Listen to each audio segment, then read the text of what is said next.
semuanya, selamat pagi, salam SFD dan salam sehat. Perkenalkan, nama Ibu Morina Bruginting, biasa di sekolah dipanggil Ibu MG. Ibu mengampu mata pelajaran sosiologi. Salam kenal dan terima kasih. Baiklah anak-anak, hari ini adalah hari pertemuan pertama kita mata pelajaran sosiologi.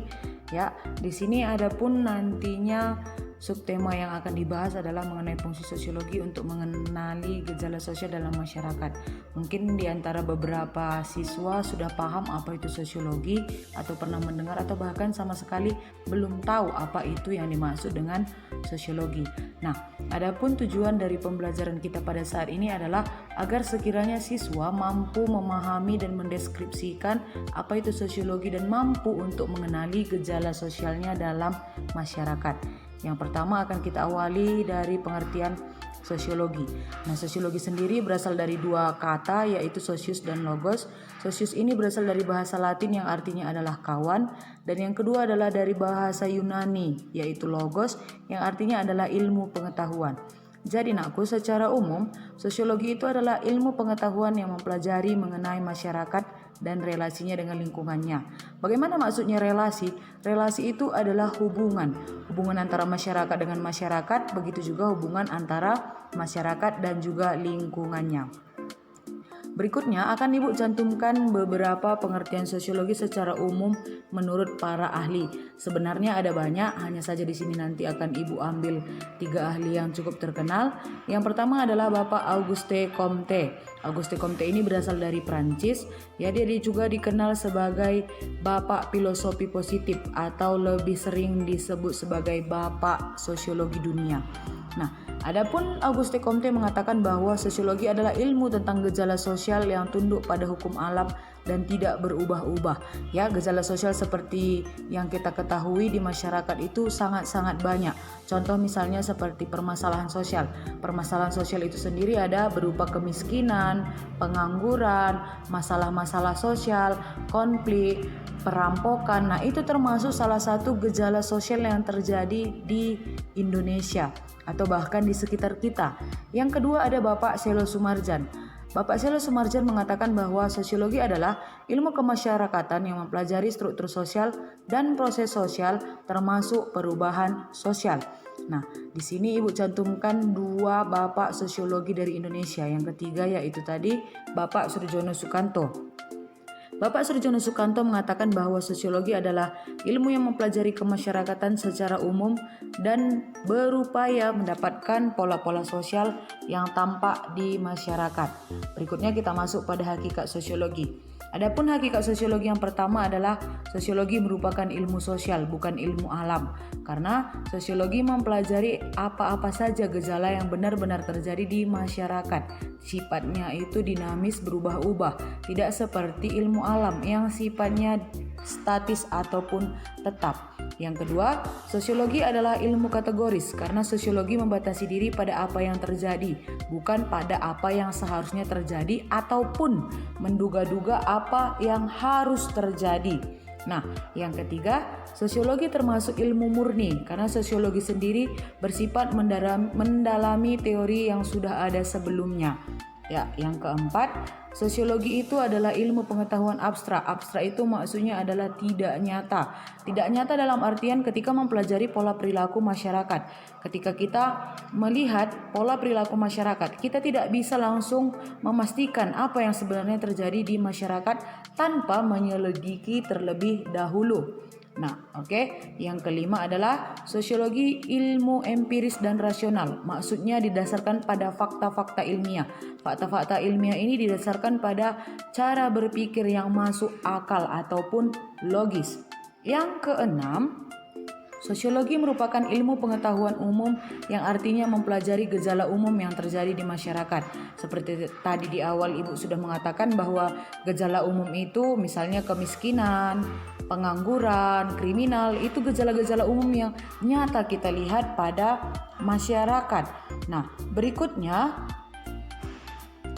kita akan mempelajari mengenai kegunaan sosiologi. Kegunaan sosiologi ada 4. Yang pertama adalah fungsi pembangunan. Fungsi pembangunan di sini dimaksudkan bukan untuk membangun secara fisik, tetapi maksudnya adalah untuk meningkatkan taraf hidup masyarakat, baik secara spiritual maupun material. Nah, yang kedua, di sini ada fungsi penelitian.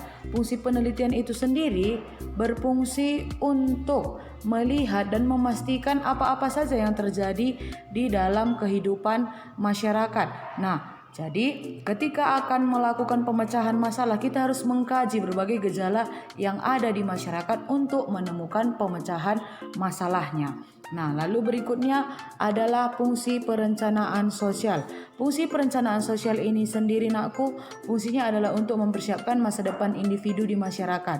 Tujuannya adalah untuk mengatasi kemungkinan munculnya masalah-masalah saat terjadinya perubahan. Contohnya misalnya ketika akan diadakan pembangunan di sebuah desa. Nah, di sini harus direncanakan apakah pembangunan tersebut membawa kemajuan atau bahkan membawa kemunduran, bahkan dampak negatif kepada masyarakat.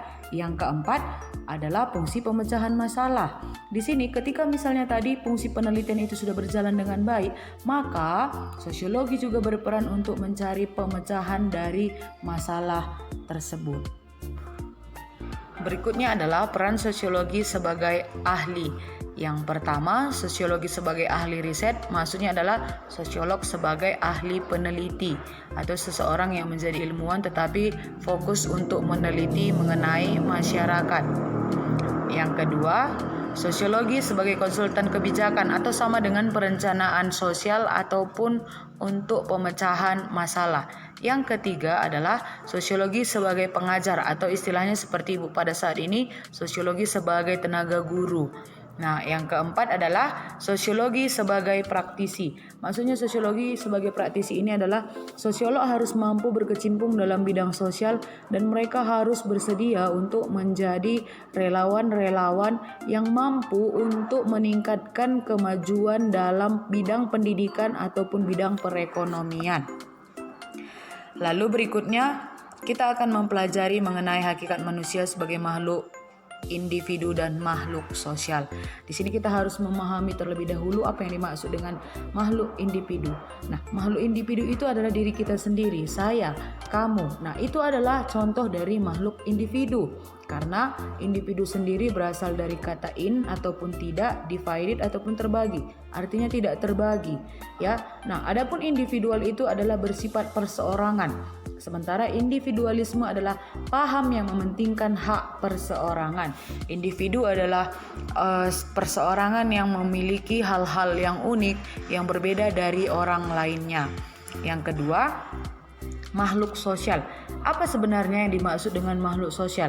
Di sini ada seorang ahli yang mengatakan bahwa makhluk sosial itu disebut dengan John Politikon. Dia adalah seorang ahli yang bernama Aristoteles, di mana arti dari John Politikon ini adalah manusia dikodratkan untuk hidup bermasyarakat dan berinteraksi satu dengan yang lain. Yang artinya adalah kita harus hidup dengan orang lain. Kita tidak bisa hidup sendiri. Itulah makhluk sosial. Kita harus memiliki hubungan timbal balik.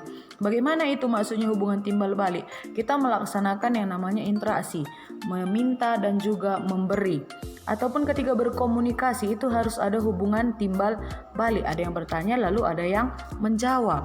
Nah, jadi di pelajaran berikutnya juga ada beberapa hasrat manusia sebagai makhluk sosial. Yang pertama, hasrat ataupun keinginan untuk menjadi satu dengan yang lain di sekelilingnya atau masyarakat, atau istilah kita sehari-hari, kita hidup bermasyarakat, ya. Yang kedua, keinginan untuk menjadi satu dengan suasana alam sekitarnya, karena manusia juga harus beradaptasi dengan lingkungan alam sekitarnya. Baru berikutnya, sosiologi memiliki 4 ciri-ciri yang Ibu buat singkatannya adalah ente kuno, ya. Maksudnya di sini adalah bukan kamu kuno, bukan, tapi di sini untuk mempermudah anak-anak untuk mengingat. Ente kuno ini ada 4. Yang pertama adalah empiris, di mana di sini ilmu pengetahuan empiris itu adalah berdasarkan akal sehat atau berdasarkan fakta. Yang kedua adalah teoritis, berdasarkan hasil observasi ataupun pengamatan. Yang ketiga yaitu kumulatif. Kumulatif ini adalah Sosiologi sebagai ilmu pengetahuan itu nakku sudah mempelajari ataupun melihat teori yang sebelumnya. Ya, bisa saja memang menemukan teori baru, hanya saja harus berlandaskan teori yang lama. Nah, sifatnya hanya memperbaharui karena yang terakhir, ciri dari sosiologi itu adalah non-etis. Karena apa maksudnya non-etis? Ya, kita bisa melihat teori yang sebelumnya, tetapi kita tidak bisa menilai baik buruknya satu teori tersebut. Nah, jadi sekianlah pelajaran kita pada hari ini. Ibu harapkan kalian mengingat apa-apa saja yang sudah Ibu katakan tadi. Silahkan dicatat di buku catatan mengenai materi kita. Lalu silahkan dikerjakan tugasnya. Terima kasih.